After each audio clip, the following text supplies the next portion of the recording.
They taught you that power comes from speaking up, that to be strong, you must fight back, that silence means weakness. But what if I told you that every time you rush to explain yourself, every time you defend, argue, or over-justify, you are giving your power away? What if I told you that real power doesn't shout, it watches. It doesn't chase, it withdraws. And it doesn't convince, it simply is. You see, the modern world has confused noise with strength. We've been conditioned to believe that the louder we are, the more control we have. But there's a kind of energy far more dangerous, far more magnetic than noise, the quiet certainty of someone who no longer needs to prove anything. Carl Jung once said that everything that irritates us about others can lead us to a better understanding of ourselves. And what irritates people the most? Your silence. Because silence is a mirror. It forces others to face what they've been hiding from, their own insecurity, their own dependence on your reaction. So if you've ever felt exhausted by endless arguments, drained by trying to make people see your side, this video is for you.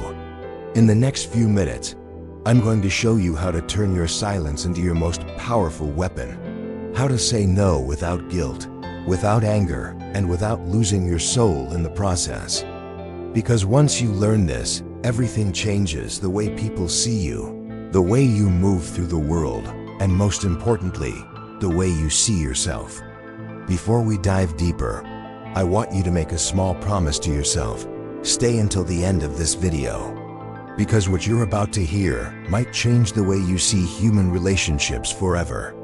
If you're new here, take a moment to like this video, subscribe to the channel, and turn on the notification bell, so you'll be the first to know when I release more life-changing lessons on psychology, philosophy, and awakening the true self. Now, let's begin the journey. From the moment you were a child, you were taught that good people say yes, that good kids don't disappoint, that kindness means compliance. Your teachers praised you for being quiet and obedient. Your parents smiled when you shared your toys, even when you didn't want to. And slowly, you learned something dangerous, that love is earned through sacrifice, that to be accepted, you must please.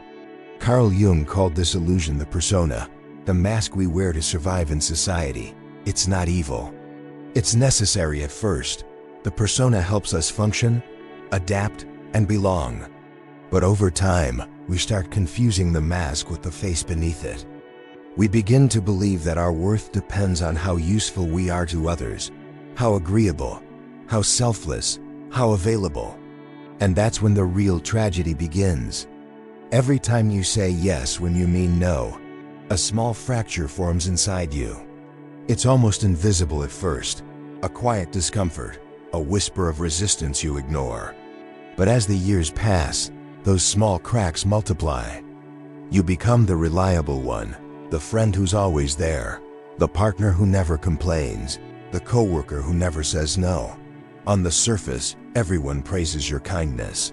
But inside, you start to fade. Jung once said, the most terrifying thing is to accept oneself completely. Because to accept yourself means to face how much of your life has been built on the fear of rejection. It means realizing that much of your generosity was not love. It was fear disguised as virtue. Fear of being disliked, fear of being abandoned, fear of being called selfish. In a culture obsessed with being good, guilt becomes a form of control. You feel guilty for resting, guilty for saying no, guilty for prioritizing your peace. And the moment you try to reclaim your time, that guilt screams louder than ever. Because your persona, the mask you've worn for years, is terrified of dying. But here's the painful truth Jung tried to teach. The persona is not you. It is the version of yourself you created to earn love. And every time you choose it over your authenticity, your soul goes a little quieter. Think of all the times you said yes just to keep the peace. The favors you agreed to, even when you were exhausted. The times you smiled when you wanted to scream. Every one of those moments was a small betrayal, not of others, but of yourself. And those betrayals accumulate. They turn into anxiety, resentment, and fatigue. Until one day you wake up and realize that you don't even know what you want anymore, only what others expect from you. You might call it burnout, depression, or emptiness. Jung would call it the soul's rebellion, because the true self can only be silenced for so long before it begins to fight back. The symptoms you call exhaustion are often messages from within, the psyche trying to pull you home. Every yes that betrays yourself is a silent no to your soul. And that is the kind of no that leaves scars. So the next time you feel that familiar guilt rising as you think about refusing someone, pause. Ask yourself, is this guilt really moral, or is it manipulation? Is it the voice of conscience or the voice of conditioning? Because the truth is, saying no doesn't make you selfish. It makes you sovereign. It's the first small act of rebellion against a world that taught you to abandon yourself for acceptance. And when you dare to say no, clearly, calmly, without apology, you're not rejecting others. You're simply choosing to stop rejecting yourself. It's the first whisper of your real identity breaking through the mask. And once you hear it, once you feel that freedom, you can never go back. Now I want you to think about your own life. When was the last time you said yes, but everything inside you said no? What did that moment cost you? Share your story in the comments. I read every single one. And maybe, by sharing your truth, you'll help someone else find the courage to speak theirs. Carl Jung once wrote, "Until you make the unconscious conscious, it will direct your life and you will call it fate." A few sentences describe the human struggle more accurately. Because every time you can't say no, every time you freeze, agree, or stay silent when your truth is begging to speak, that's not kindness. That's your unconscious running the show. It's your shadow, the buried part of you that learned long ago that safety depends on compliance. The shadow is not evil. It's simply everything you were taught to hide in order to be loved.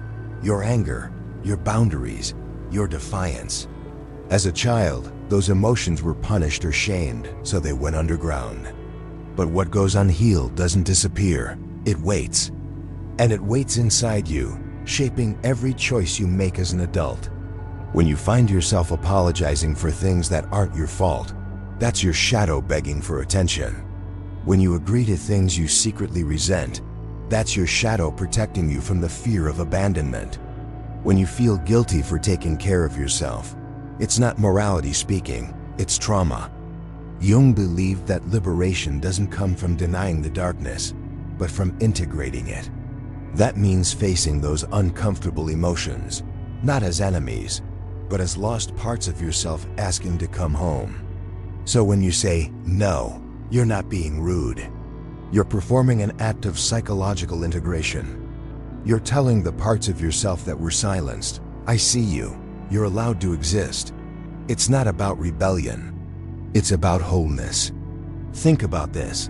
If your shadow carries all the traits you've disowned, assertiveness, anger, independence, then every time you suppress them, you also suppress your power. That's why so many people feel powerless even when they appear nice. They've amputated the side of themselves that can stand up, protect, and choose. The journey toward saying no without guilt is the journey of shadow work. It's the willingness to look at your fear of rejection and say, I will not let you define me anymore. Because freedom isn't about being liked, it's about not needing to be liked. Modern culture tells you to be positive, be understanding, forgive quickly, but Jung would warn, anything you refuse to confront within yourself will rule you from the dark. That's why people who suppress their anger often attract those who exploit them. Why those who fear rejection find themselves in relationships that constantly test their worth. The psyche seeks balance, even through pain. To heal, you must become aware of the inner dialogue playing beneath the guilt. When you hesitate to say no, whose voice do you hear? A parent's? A teacher's? A partner's? Notice it. That's the unconscious speaking through you, ancient scripts written by fear. When you start observing, instead of obeying those voices, something powerful happens. You begin to separate your true self from the inherited self. You stop reacting and start responding. You stop explaining and start choosing. And that's when your silence becomes terrifying to others. Because silence means you no longer need their approval to validate your existence. Silence means you have entered your own center. The moment you can say no and remain calm without guilt, without defensiveness, without needing to justify, you are no longer operating from your shadow. You are operating from awareness. Jung called this process individuation, the birth of the whole self from the fragments of persona and shadow. It's not easy. It feels like death, because in many ways it is. It's the death of the version of you that lived for others. The one who thought love was something to earn instead of something to embody. But beyond that death lies something extraordinary, the quiet strength of a person who has nothing left to prove. A person who doesn't shout to be heard, doesn't chase to be chosen, and doesn't apologize for existing. Because when you integrate your shadow, guilt loses its grip. You no longer confuse kindness with surrender. You can love others without abandoning yourself. And that, Jung would say, is what it means to become truly free. So take a moment now. Reflect on your own shadow. What part of you have you been denying just to be loved? Is it your anger, your voice, your independence? Write about it. Share it in the comments. Your words might help someone else recognize their own hidden self, the one that's been waiting, patiently, to come home. When you finally say no without guilt, something strange begins to happen. At first, it feels terrifying. Your heart races. You question if you were too harsh, too distant, too selfish. But then, silence. And in that silence, something even more unsettling unfolds. The mask starts to crack. Carl Jung warned us, what you resist persists. The more you resist your true self, the louder the world around you becomes. But the moment you stop resisting, the moment you stand firm in your truth, the world begins to resist you, and that's the shock. Not that you've changed, but that others can no longer control you. People who were used to your constant yes will panic when they first hear your no. They'll accuse you of being cold, distant, ungrateful, and selfish. But what they're really saying is, I can't use you anymore. They're not angry at your boundaries. They're angry at losing access to your energy. Imagine this. You've always been the reliable friend, the one who answers texts at 2 a.m., who shows up even when you're empty. One day, you don't. You say, I can't tonight, I need rest. They pull away, gossip, grow distant. It hurts, doesn't it? But that's not rejection, that's revelation. They didn't love you, they loved your availability. And your absence just exposed the truth.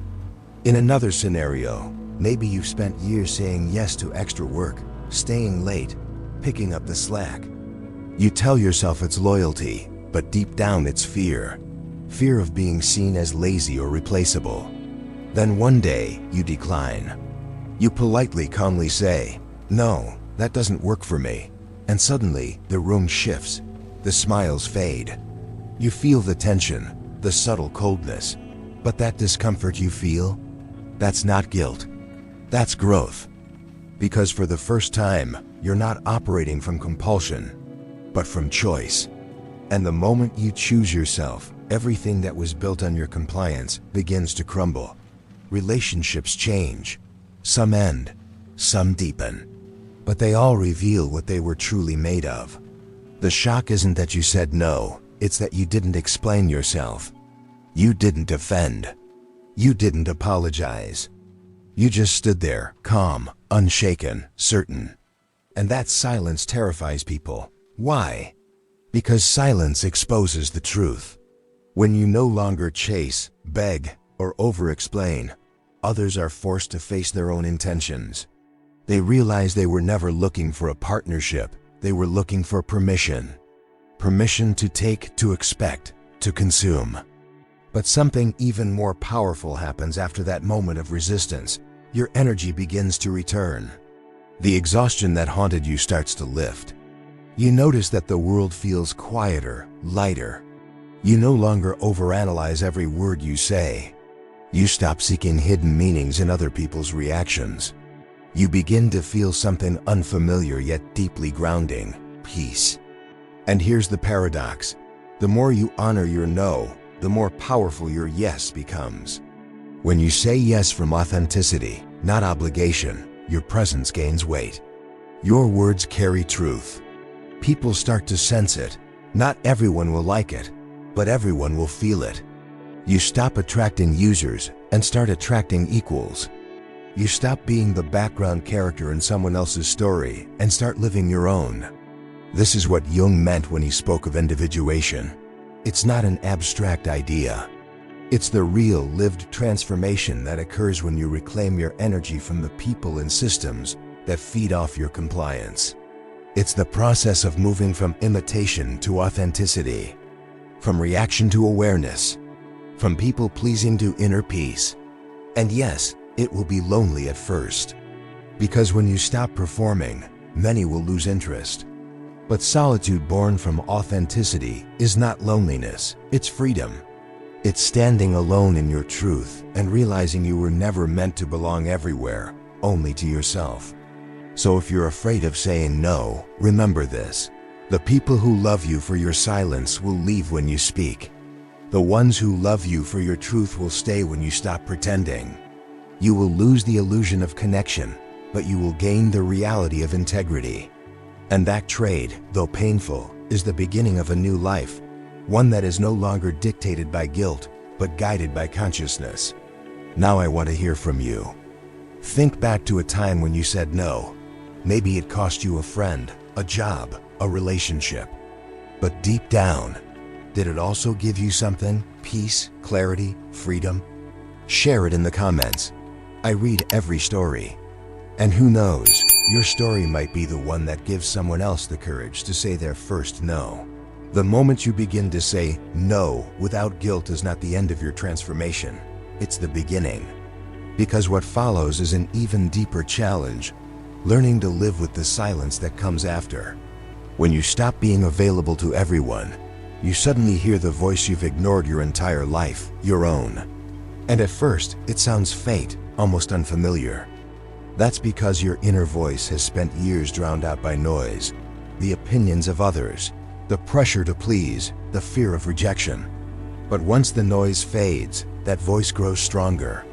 It starts to guide you, not through logic or guilt, but through an inner sense of alignment. Carl Jung called this process individuation, the path toward becoming whole. It's not a straight line, it's a spiral. You'll revisit old patterns, face old fears, and be tempted to put the mask back on. But every time you choose truth over comfort, you come closer to yourself. So how do you begin? First, learn to pause. The people pleaser inside you is impulsive. It says yes before you even realize what's been asked. Pause before responding. Breathe. Feel what your body is saying. If your chest tightens, if your gut twists, that's your intuition saying no. Trust it.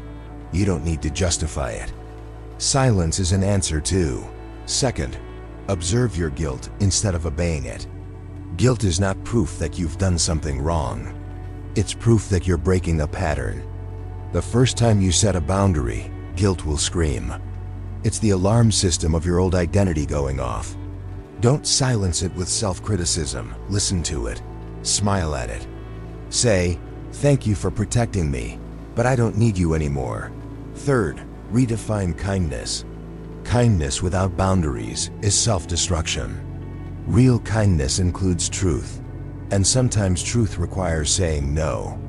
When you decline something that drains you, you create space for what truly matters, for the people, passions, and projects that align with your authentic self. Fourth, protect your energy like it's sacred, because it is. Jung spoke about psychic energy, the life force that fuels your consciousness. Every unnecessary yes leaks that energy away. Every silent resentment poisons it. Start treating your energy as your most valuable currency. Ask yourself before you agree to anything, is this exchange equal? Or am I paying for someone else's comfort with my peace? And finally, embrace solitude. After a lifetime of saying yes, silence can feel like exile. But solitude isn't punishment, it's purification. It's the space where the noise of others fades and the self begins to echo. In that stillness, you'll realize something profound. You never needed to be liked. You only needed to be true. As you walk this path, you'll start to feel a new kind of confidence, quiet, grounded, unshakable. Not the ego's confidence that shouts, but the soul's confidence that simply knows. You'll notice that your presence changes rooms, even when you say nothing. People sense when someone has returned to their own center. They can't quite describe it, but they feel it, that magnetic calm, that subtle power. This is the essence of spiritual maturity, being at peace with disappointing others because you refuse to disappoint yourself. It's understanding that love without freedom is not love, and connection without truth is not connection. So if you want to stop feeling guilty for saying no, remember, you're not rejecting others, you're returning to yourself. You're reclaiming your time, your focus, your vitality. You're protecting the boundaries that keep your soul intact. And when you do that, life starts to rearrange itself around your new vibration. The people who truly align with you will find you. The rest will drift away, not because you push them out, but because your energy no longer feeds their need. You will begin to feel lighter, clearer, freer. You will no longer live reactively, but intentionally. And you will understand the quiet truth that Jung spent his life uncovering, that the path to self-realization begins not with saying yes to the world, but by saying yes to the truth within you. And that often sounds like no. So take a moment, reflect on what you've just heard. Where in your life have you been afraid to say no? What would change if you stopped apologizing for protecting your peace? Share it in the comments below. Tell me your story, your fear, your awakening. I read every one of them, and your insight might help someone else find their voice too. There comes a moment in every awakening when you realize you were never meant to please everyone. You were meant to find yourself. And in that moment, saying no stops feeling like rebellion and starts feeling like peace. Because no is not rejection. It's redirection from their path to yours. Every time you choose your truth over comfort, every time you stay silent instead of defending yourself, every time you walk away instead of explaining, you are taking back the energy you once gave away just to be accepted. You don't owe anyone your constant availability. You don't owe them your explanations, your apologies, or your endless accessibility. Your worth is not measured by how much you tolerate, how quickly you respond, or how much you endure. Carl Jung taught that individuation, the process of becoming whole, begins the moment you dare to disappoint others. Because the person you're meant to become cannot emerge while you're still, trapped in the expectations of who you were told to be. The awakening begins not in light, but in loss, losing roles, losing approval, losing identities that were never truly yours. But what remains after that loss is pure, unshakable peace. The kind of peace that doesn't depend on validation or agreement. The kind of peace that comes from knowing you can stand alone and still feel whole. When you begin to live like this, you stop chasing. You stop arguing. You stop explaining. And the world begins to respond differently. People who used to drain you fade away. Situations that used to control you lose their grip. And you realize that you were never powerless. You were simply exhausted from trying to be everything for everyone. Yes, you will lose people when you start saying no. But you will find peace, and that is a fair trade. Because what you lose in attachment, you gain in authenticity. And the people who remain, the ones who see your truth and stay, those are the souls meant to walk beside you. So if you've been waiting for permission to set yourself free, this is it.